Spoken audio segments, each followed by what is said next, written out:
चिराग पासवान छोटे दुश्मन हैं, बीजेपी बड़ी दुश्मन है, ये समझे। जनता दल यू किसी को अपना दुश्मन मानती ही नहीं है, चिराग पासवान को भी नहीं, किसी को नहीं मानती है। अब सवाल ये है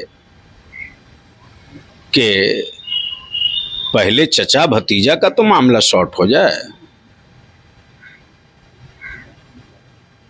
यहाँ भी मामला चाचा भतीजा का ही है। नीतीश कुमार के दिल को तौलने के लिए अब तक कोई बटखरा उटखरा नहीं बना है। जो लोग माननीय नीतीश कुमार जी से हटने के बाद क्या क्या बोल लेते हैं, फिर घूम टहल के आते हैं, हमारे नेता फिर गले लगा लेते हैं। चिराग पासवान को भी गले लगाएंगे। जेडीयू को कमजोर करने के लिए आगे से पीछे से कपड़ा बदल के, ड्रेस बदल के किसने किस किस तरह से खंजर मारा है। चुनाव रिजल्ट के बाद जो हमको कहना चाहिए वो जनता कह रही है और जनता महसूस कर। आप नाम नहीं ले रहे हैं, सारा बीजेपी की तरफ है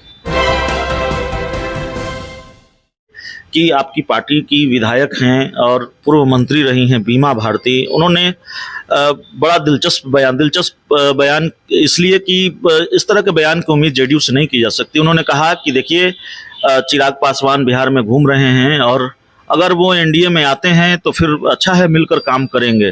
बीमा भारती के इस बयान को खारिज करेंगे या वाकई जेडीयू के तेवर चिराग पासवान को लेकर नरम हुए हैं? ऐसा है कि जेडीयू का तेवर किसी के साथ नरम गरम नहीं रहा है और हमारे नेता किसी के व्यक्तिगत विरोधी नहीं रहे हैं, ये दुनिया जानती है। और ये भी लोग जानते हैं कि जेडीयू को कमजोर करने के लिए आगे से पीछे से कपड़ा बदल के, ड्रेस बदल के किसने किस किस तरह से खंजर मारा है। चुनाव रिजल्ट के बाद जो हमको कहना चाहिए वो जनता कह रही है और जनता महसूस कर। आप नाम नहीं ले रहे हैं, सारा बीजेपी की तरफ है। देखिए, सीधी सीधी बात है कि अब वो जनता नहीं है जिसको कोई आसानी से दिग्भ्रमित कर दे, इसलिए कि काम का लोहा हमारे नेता ने मनवा दिया है और अब लाख कोई प्रयास कर ले, जो इतिहास बन गया है, अब बिहार विकास से निकलकर इतिहास की तरफ बढ़ा है। तो क्या जेडीयू ये समझ गई है बलियावी साहब कि दरअसल चिराग पासवान ने जो घाव दिया वो ज्यादा बड़ा घाव नहीं था, बीजेपी ने जो किया वो ज्यादा बड़ा घाव था, चाहे वो अरुणाचल में किया, चाहे वो 2020 में किया, कथित रूप से जो कहा जाता है।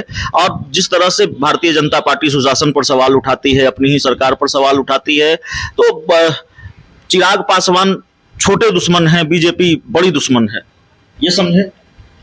जनता दल यू किसी को अपना दुश्मन मानती ही नहीं है, चिराग पासवान को भी नहीं, किसी को नहीं मानती है। एनडीए में आते हैं तो कोई दिक्कत होगी जेडीयू को? ऐसा है कि कौन किधर आता है, कौन किधर जाता है। जो लोग बेकार खाली पड़े हैं वही किसी के यहाँ ताक झांक करते हैं, काम करने वाला अपने काम में लगल रहता है। नहीं, आपको कोई परहेज तो नहीं है ना, जेडीयू को कोई परहेज नहीं है चिराग पासवान से अगर उनकी एनडीए में एंट्री होती है? अब सवाल ये है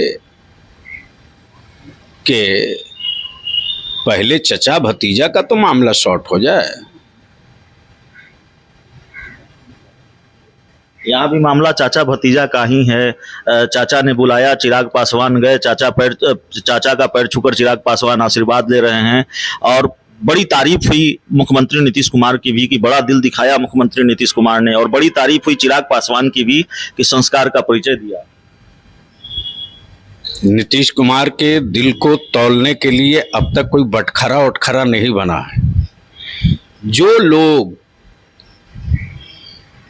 माननीय नीतीश कुमार जी से हटने के बाद क्या क्या बोल लेते हैं, फिर घूम टहल के आते हैं, हमारे नेता फिर गले लगा लेते हैं।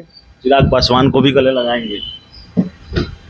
भाई मेरे, हमने कहा ना कि ये कोई चीज बची खुची है नहीं। उनकी पार्टी अलग है, वो पार्टी के अपने स्वयं नेता हैं। हम जनता दल यू की बात करेंगे ना, तो चलिए, गुलाम रसूल बलियावी साहब थे, लंबे दिनों बाद मुलाकात हुई और इसीलिए लंबी बातचीत हुई। कई राजनीतिक सवाल थे और बेबाकी से बात करते हैं, बिना लाग लपेट के बात करते हैं और बातों में एक गंभीरता होती है और कई बार बयानों की वजह से बवाल भी होता है।